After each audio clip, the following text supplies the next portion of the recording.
I've been waiting for you.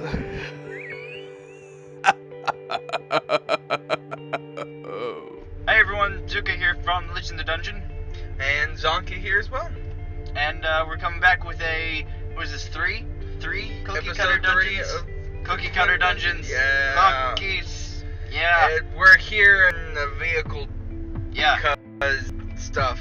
His vehicle specifically. Yeah. Mine's kind of in the shop. So proud of this recording studio known as my car. On the bright side, good acoustics. Like, it's it's fine. very quiet. It silences things. So It works. Whatever works, right? yeah. So yeah. Cookies that you can buy at Kroger for $3. And this is making dungeons. Out of fortunes in the cookies. So fortune cookies still in the cellophane wrapper. We're not cheating. I'm saying that because we've had two kind of hard to do ones, so I'm really just expecting a stupid good one. I don't want the people to think we cheated. Unless, of course, we get another hard one. God. Okay. Moment of truth. Strain with us. We can't even hear. Okay, I got it. Shut up. Good lord. Shut up. I'm gonna wait and eat this. Okay, I'm actually. You can shove it in your mouth. I'm going to. Alright, here, I'll read it this time around. Opportunity will soon knock. When it does, answer the door. Let me see if I can. It's probably not gonna focus. Because it's lighting. Wait. Most. Move it closer. Almost. Ah! Yeah! We got it! Alright. And there's still probably gonna be an annotation on Oh yeah. on the thing for it, but yeah. I'm putting things in post-production. Opportunity will soon knock. When it does, answer the door. Man. So that actually is kind of fun. Like, that's... Kilroy's right. Kilroy was talking to me after a couple days ago. He was saying the fortune cookies were getting stale. Wow, he's right. Those are, it was pretty stale. I bought these like 2 months ago. Yeah, so I don't even think cellophane keeps them that long. So, yeah. Anyway. Excitement. Those are really stale. I'm not looking forward to eating this. Okay, Anyway. so opportunity will soon knock. When it does, answer the door. Yeah. Put that right there. Yeah. So, I suppose we should have a starting ground here. This isn't overly difficult, is the right thing. Like, this is not a stupid difficult one like our last two. Yeah. Still not really super easy. So I guess we need to start somewhere. We've got to. Yes. Adventure plot or hook? Which one do you want to start with? This feels like more of like a hook. It like does, something I mean... shows up. This opportunity is probably not going to be a good one because we've had two like good ones for our past two. So this opportunity is probably not going to be a great opportunity. How so? What do you think? Well, I'm thinking like this is talking about opportunity knocking, and then you're supposed to like answer the door. So what if it doesn't seem like a very prosperous sort of pitch? Like some widowed housewife comes to the adventurers and are like, hey, can you help me, blah blah blah blah. I can't really pay you anything because I have nothing to pay you. That's a good one. My other thought was, let's go more in line with, I'm sure this fits in if you have it in any setting that has this type of creature in it. What type of creature uses knocking at doors to its advantage? Do we need to put the Jeopardy music in here? Maybe. It's possible. It's probably the gears are just not quite turning. No, they're not. All right. They're really not. What has to ask for invitation? Oh, Jesus, vampires! There you go. So, you're talking about having it like an opportunity that doesn't look good, alright? Yeah. That doesn't look... Are you good? Alright. I'm fiddling with things. I see that. So, you're talking about it needs to be an opportunity that doesn't look good. Yeah. So, let's what opportunity doesn't look good that's not a vampire knocking at your door asking for invitation? That's fair. And he outright says, so this, or female, whichever one, I don't think it really matters in this case. A vampire, in the middle of the night, wherever establishment your adventurers are at, whatever room they're in, they hear knock at it, enough to wake them up, basically. And they open the door, and in front of them stands a very dapper, I suppose would be the word, looking individual. Your typical vampire. Yeah. Typical, like, good at what he does vampire. And he outright goes, "I'm sorry to disturb you, but I'm a vampire, and I have some business to discuss with you, but I can't really discuss it out here. Can you let me in?" Kind of thing. So he outright says, "I'm a vampire, I need invitation so we can come in and talk privately about some kind of situation." And so it's an opportunity. There's a knock in there, so we get the that part of the fortune in there, and it's something that doesn't look advantageous at first, because who invites a vampire into wherever they're dwelling at? Well, typical people, the ones that don't want their blood sucked. I don't really want that either. But I don't know. I played D&D too much that I know sometimes vampires aren't always evil. Alright, well anyway, I think that's a good start. So now we have to go, what does this vampire want? Why is he going to these probably good aligned adventurers and asking them for help? Yeah. One, I do think this needs to be lower level, because the fact that they could turn on the vampire if they honestly wanted to, but they shouldn't be able to kill the vampire. Yeah, high level adventurers could straight stake that thing to the heart, skewer it, and have no, and then go right back to sleep, and then go right back to sleep, and be fine with it. They could even invite the guy in and then just murder him. Yeah. So, Come on in. 18 swords through the chest. So from the wizard who doesn't wield swords. So I think that having them lower levels is better, because they could stand there and slash on the vampire all they want to, and it's immediately after they like cut him 5 times, it just all of the wounds just seal back up, and it's like, I honestly just want to talk. Yeah. If I wanted to suck your blood, if I wanted to murder you, I could do that. If I wanted to kill you, you'd be dead. So honestly, listen to what I've got to say. So I think that's that. So we've established the hook, basically.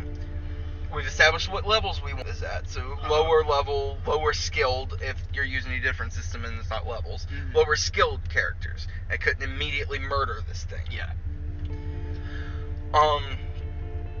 So now, again, we're gonna have to establish, what does this vampire want? I'm assuming he's got some kind of job or thing that he wants the adventurers to do. Yeah. Definitely, obviously. So we need to start shooting some ideas for that. Alright, so, let's see, vampire, well, since it's lower levels, I was gonna say it could be something that's, like, threatening it, but yeah, that's... lower levels, you can't really stick something that a vampire might be afraid of. Side, like, maybe a ball of pure sunlight, but, I mean, even then, it's like, because there's will-o-wisps, but they're not exactly sunlight. Well, what level in D&D is daylight?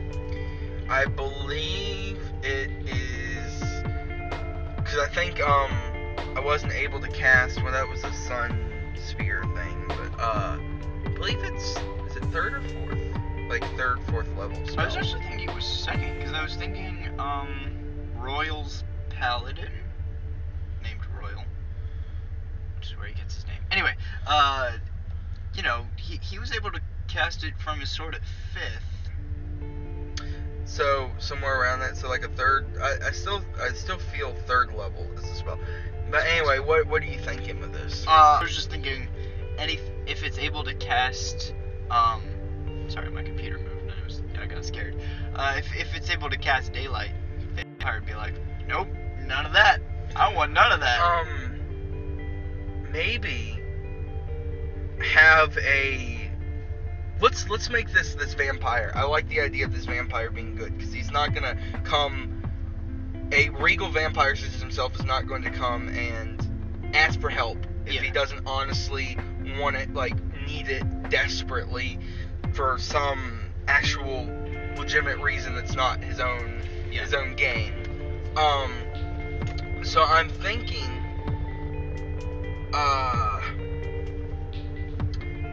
let's say this vampire has a family. It's a family of vampires. Okay. All right. Is it a family of vampires, or is it this vampire happens to have a family and they're immortals? Let's actually make it that. Let's make it, this vampire has a family. They're mortals. Mm-hmm. They probably know that he's a vampire. Like, let's just go ahead and say, and they're fine with it. He doesn't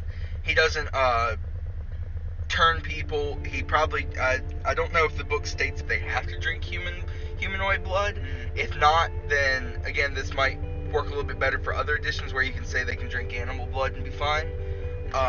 Again, I'm not 100% sure on how vampires work. Anyway, it's probably better to just be like, this is a special case, and this vampire's learned how to drink animal blood and be fine. Yeah. So they live this pretty nice life. He's very loving. He loves his wife or husband, whichever way this is. He's got a couple kids. Now, somebody who knows this vampire, some crazed vampire hunter, like, not all vampire hunters are right in their right mind. So let's say that we have this crazy vampire hunter, okay? He might not even be level enough to challenge a vampire, but he's got some connections. So he builds a fort. Okay. Or takes over a fort. Yeah. And has daylight cast throughout it.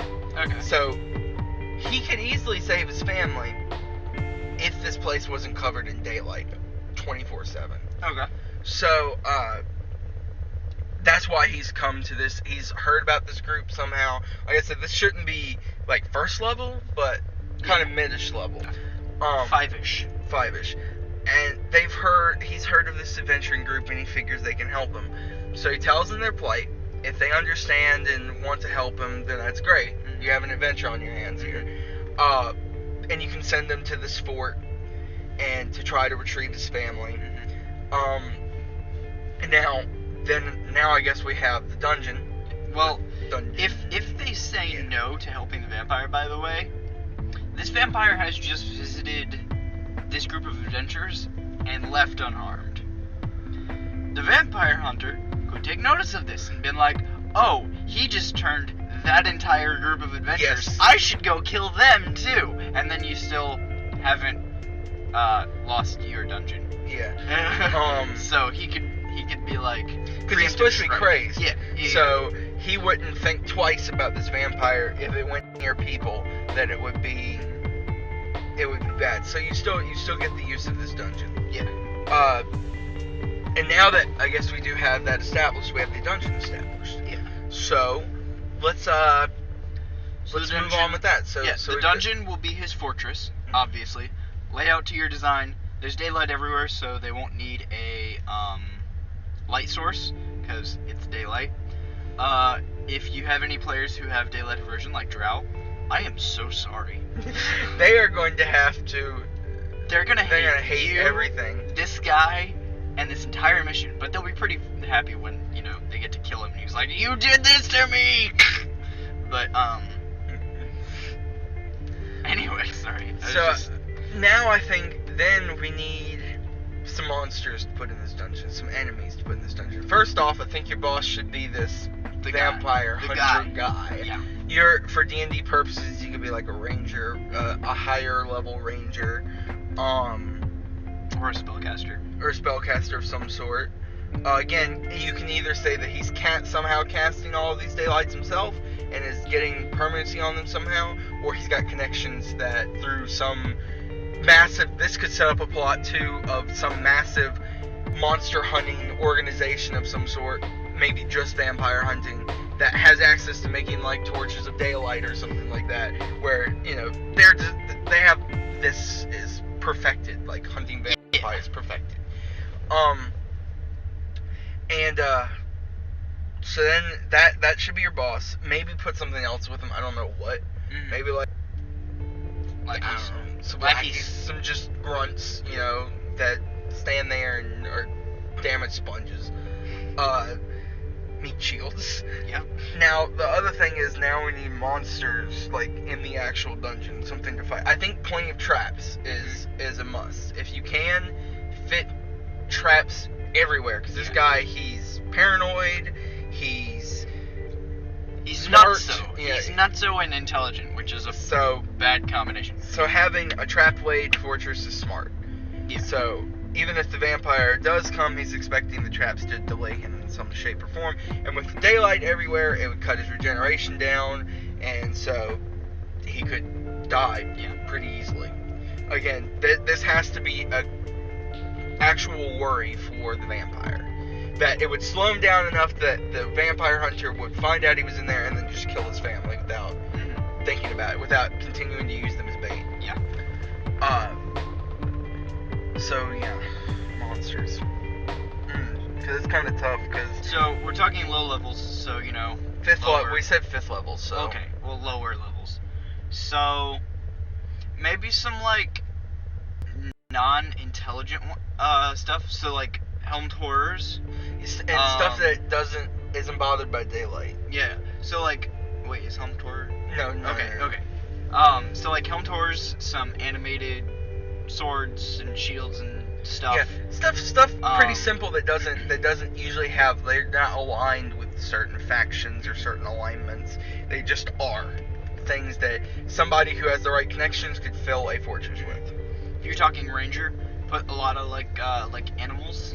Yeah, too. Because rangers can, I think, beast tame. Anyway, it makes sense. It fits with the theme Yeah. too. So it definitely like a pack of like, not a pack, but like 2 or 3 death dogs, some like wolves. I don't know what challenge rating a winter wolf is.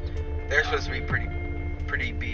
Yeah. So I think if you can fit a winter wolf in there, fit that in there. Maybe instead of lackeys, you can have like a winter wolf or 2 with him when you fight, because that makes sense. But have like wolves, death dogs.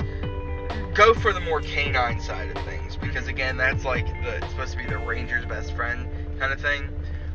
But you could fit plenty of other animals in there too. But I think, like you said, inanimate, like unaligned monsters, like flying swords, flying rugs, helmcore, plants, and then so animals. I think that kind of fills the dungeon up with a good amount. Again, it gives you some. We don't want to give you exact monsters aside from like maybe helmed horror or winter wolf, but go with a more along those lines, and your dungeon is probably gonna make sense with the theme. And also, any monster you think would be aligned with daylight that's not extremely high level. So not celestials. No Let solars. me say this again. Not celestials. No solars. No solars this time. Not this time. So yeah, I think that kind of. So as an alternate to this boss and such, say again, going back to this vampire, say he has a family, which would create technically half human, half vampires. I'm not sure if that's still a thing. But what you could do is say, maybe one of his children is actually like going out and trying to become full vampire. Use the Or is being a full vampire. Use the vampire thrall or the vampire spawn, whatever it's called now, which is able to be handled by some lower levels. It's not a super tough monster, but use that stat block, call it something different, and be like, he can't do it because it's his child, and he would never be able to kill his child, but he knows the child needs to be taken care of. So he's like coming to adventures, be like, look, I love him, so I can't kill him, but could you please take care of him because he's killing people, and this is a problem. Yeah, and that's bringing attention to the rest of the family, and that's putting them in danger. Yeah, and so thusly, you can go back, and then you can use undead stuff in the dungeon, and you can have the vampire spawn thrall. Yeah. You don't have to have the daylight. Yeah. But you can have the vampire spawn as the boss, and then have like undead, have some again unaligned stuff, maybe a couple animals because I think vampires have a thing with like and rats.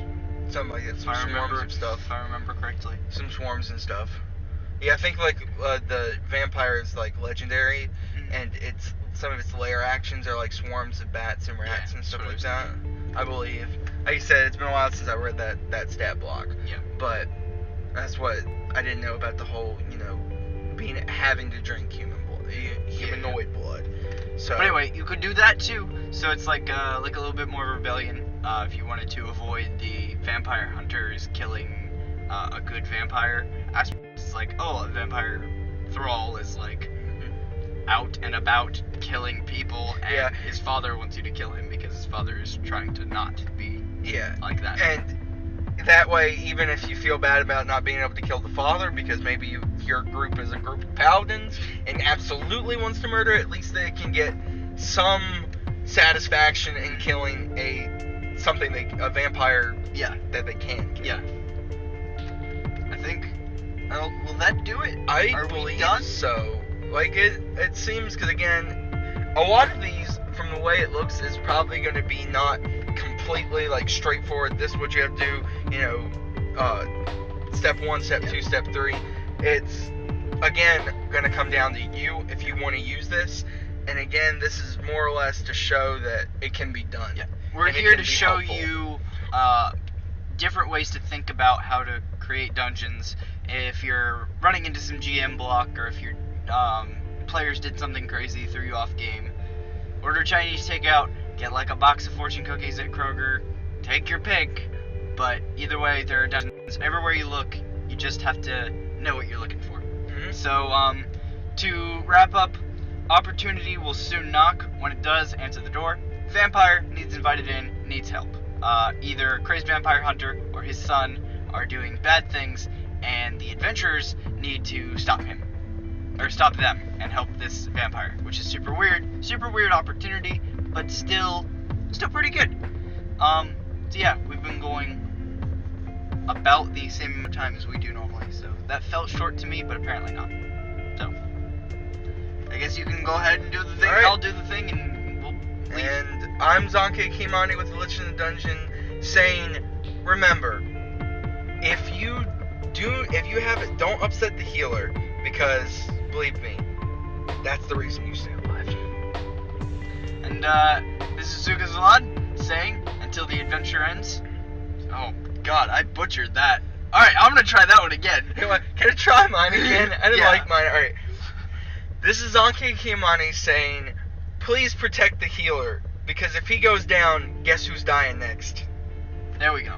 Alright, we both destroyed our sign-offs. Yeah! We are professionals, Yeah! I promise. Okay. And until the adventure ends, this is Zuka Zalad signing off. Leaving already? Do come back. Oh.